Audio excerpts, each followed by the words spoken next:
Hey guys, tonight is steak night for dinner. But you've seen us cook steaks quite a few times. You've commented multiple times that we eat a lot of steak and a lot of bacon. But it's been at least 3 to 5 weeks since we've had a steak, and it is so time for a steak. But tonight, I'm gonna show you how to make one of our favorite sides, and that is stuffed mushrooms. Now, if you don't like mushrooms, wait just a minute. Just finish watching, because listen, we have made these for people who have said they don't like stuffed mushrooms or mushrooms at all, and we have converted them. It has gotten so much praise that when we go to barbecues, cookouts, bring a dish to a family, they request the stuffed mushrooms. So just stick around, just wait. So these stuffed mushrooms were introduced to me when Kevin and I were dating, and they were introduced to him by his mom. So thanks, Mom, for the stuffed mushrooms. Let's go eat. So before we get started, we've got 2 things to talk about. We're camped right beside a stream, which is lovely. I'm enjoying that. But you're gonna get a little ambient sound in the background. So hopefully you can hear me okay, but we're gonna roll with it because it's steak night. Number 2 is our setup looks a little different, right? We don't have the turtleback trailer with us. We've been dual rigging it. And so we're kind of figuring things out as we go along. But so far, everything's working great. Let's get cooking. There are so many ways to cook and marinate a steak. For us, sometimes we just go classic with salt, stick it on the grill it up. Other times we like to marinate, and one of our favorites is Allegro marinade.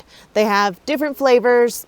I'm very much an original. There's like pepper, teriyaki, other ones, but we like original. So what I'm just gonna do is I'm gonna pour some of it into a Ziploc bag with the steaks, seal it up, let it marinate while we get the mushrooms ready.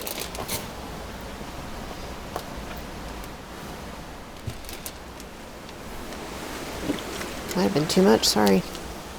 Yeah, they're too much. Make sure everything gets covered. Nice. For our stuffed mushrooms, it's so easy. When Kevin made these for me the first time, I was like, wow, these are so delicious. I assumed stuffed mushrooms were always like a labor of love, really hard to make, but these are stupid easy. All you need is mushrooms. You can do white button mushrooms. You can do the tiny baby portobellos. Those are good too. Then cream cheese. Let's talk about cream cheese. Do not get the fat-free or third fat-free, less whatever cream cheese. You get the whole Mamma Jamma full fat cream cheese, because I've tried it before and it ends up being kind of watery or softer. We don't want that. You want full fat original cream cheese. Fat means flavor. Fat means flavor. Then you need a meat spread. Okay, let's talk about that. Okay. The spread of meat. Okay, so usually we use deviled ham. I couldn't find deviled ham, but I did find the chicken spread. It's good. You just have to add a little extra salt because the deviled ham is a little bit saltier. But with that being said, I know this may come across weird, but it's so delicious. It is so delicious.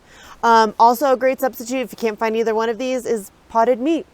They're a little bit smaller cans, so get 2 of them. It's really good, okay? Don't read the ingredients on it. Just trust. Just eat it. Just trust me, Just okay? trust us.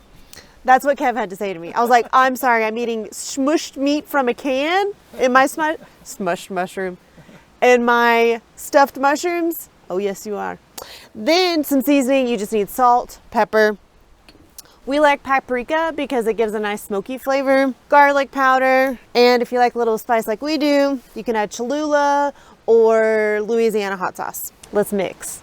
Okay, so we're gonna use the whole block of cream cheese. Also, side note, do not set this out to thaw or get room temperature. You want it to stay cold. That way it won't melt as much once you put it in the stuffed mushrooms. Next is the canned meat. And look, so camp friendly. Okay, nobody freak out. Just go with it, guys. Just go with it. It's so delicious. Really, the deviled ham is better, but it's what I found. It's what we'll use. That's what we got. That's right. It's kind of the beauty about traveling is you just try and recreate the things that you love with what you can find. And sometimes it can be a great thing. Other times, you know not to do that again. Okay, now here we go. Listen, I don't measure any of this. It is purely by sight and sometimes by flavor, like when I taste it before I put it in the mushrooms. So when I write this out for you, excuse me, bug, it's gonna be a guesstimate, okay? Do it by taste. Let's go. Must be a little wet in there. I might have to put some rice to dry it out. So we've got salt, a couple cranks of pepper, Couple cranks. we like paprika, so we'll. Oh, it's not even been opened yet. Hang on. Oh, it's a fresh paprika. It is a fresh paprika. Quality sealed for flavor. And think that looks good. We can always add more. Okay, and garlic powder. And some hot sauce.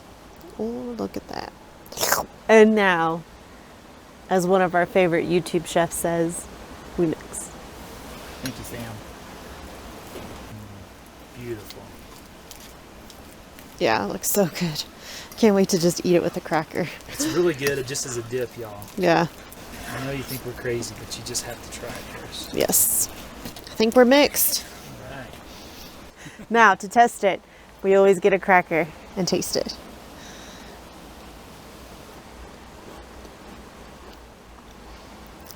I think you can use a little salt.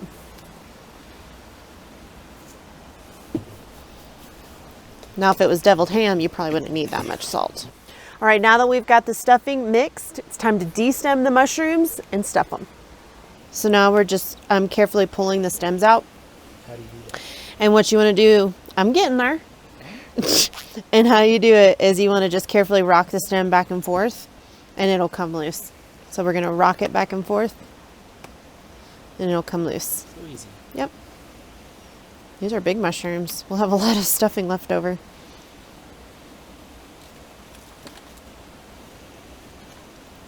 Now we are ready to stuff them.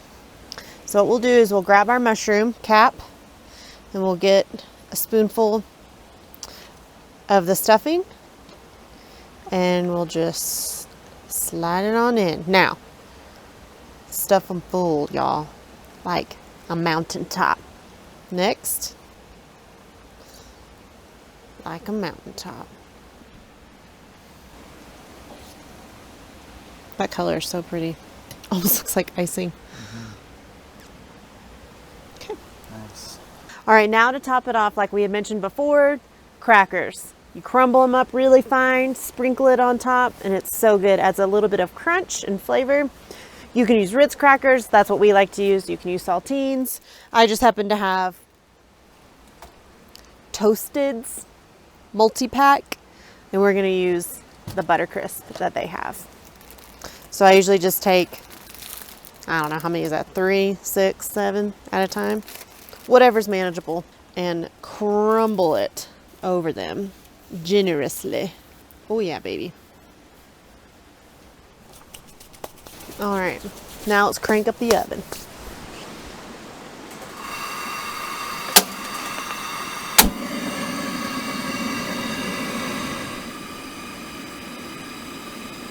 So the Coleman oven is ready. We usually cook the mushrooms at about 350 or 375 for 15 to 20 minutes until the mushroom caps are tender.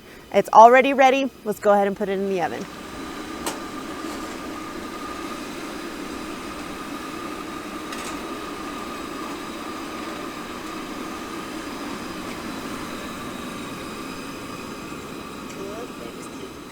And now we wait. The timer's gone off. Let's check on our mushrooms. Ooh. Little spillage. Still gonna taste great. I got a little excited, but Yeah.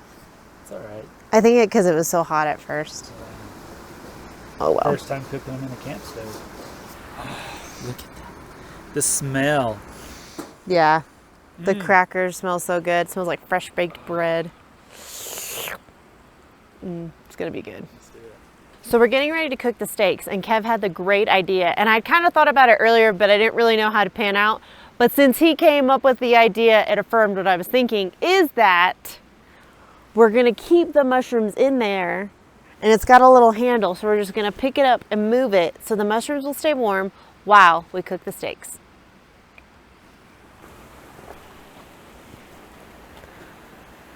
And now, let's cook our ribeyes. So we're gonna cook our steaks on the partner steel griddle. Dang, mosquitoes are terrible. And we have loved this thing so much. We cook so much on here, including our delicious steaks. Eat it nice and hot. Ready? Ready. Ready. Bring the heat.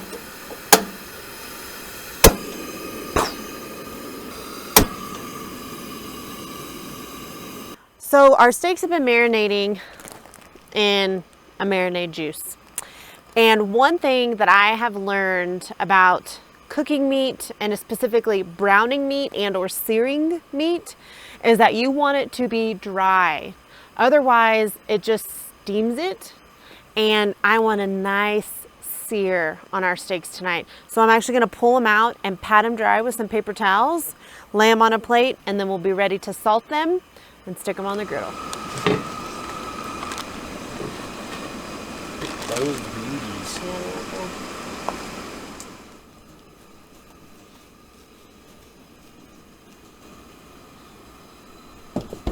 Oops. Getting a little carried away there. Whoa, Easy, mama. There, those will brown much nicer now. Now, let's salt them. Beef. It's what's for dinner. Ooh, our skillet's smoking.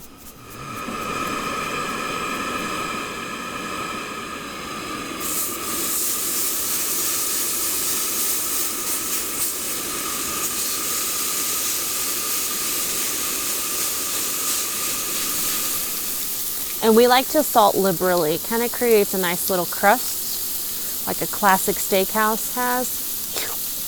So good. and those are thick steaks. So They are.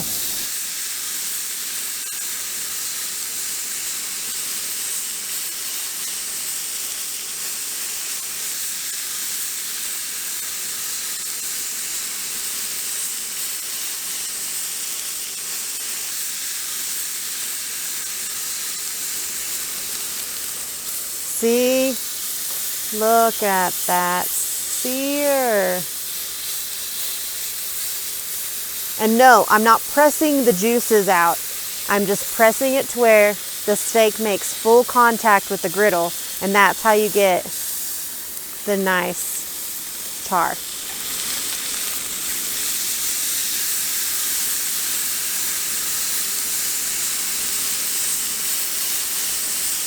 So everyone has their own way of cooking steaks. The traditional is that you're only supposed to flip it once. But something we have learned is that you always end up with one side being cooked a little bit more or accidentally overcooking a steak. Okay, I like mine medium. A lot of people think that's bad. Most people say it should be rare to medium rare. But what we like to do is we like to do multiple flips, at least 3 to 4 flips, to make sure that everything is cooking at the same size, at the same time, to where you get just the right pink in the middle. Oh, my. Yeah. Another handy tool is a meat thermometer. It's great for when you're cooking chicken, pork, and steak to make sure you don't undercook or overcook anything. And the cool thing about this one is it actually has temps on the back for you. Get you one. We're at 100.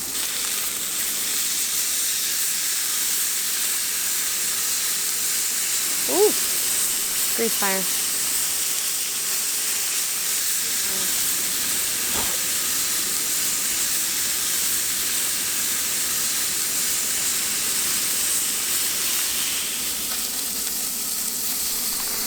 Oh yeah.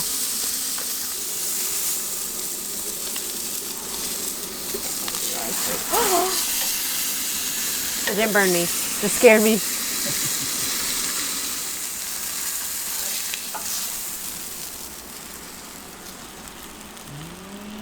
Man meat.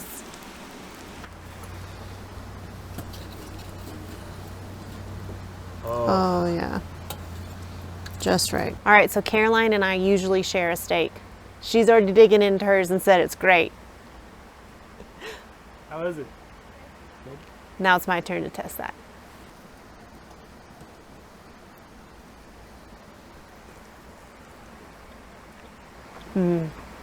Good steak. But you're not here to see me taste test the steak. It's the stuffed mushrooms. Where are they? Let's get them. It was a really good steak though.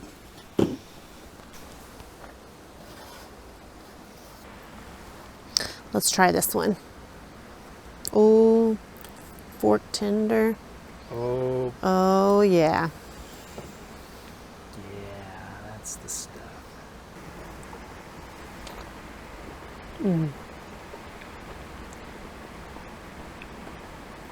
The creamy cream cheese, the tang of the Cholula. You taste the chicken, and the mushroom is just tender enough.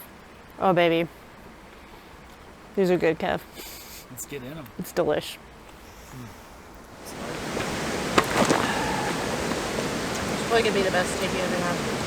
It has the looks of it.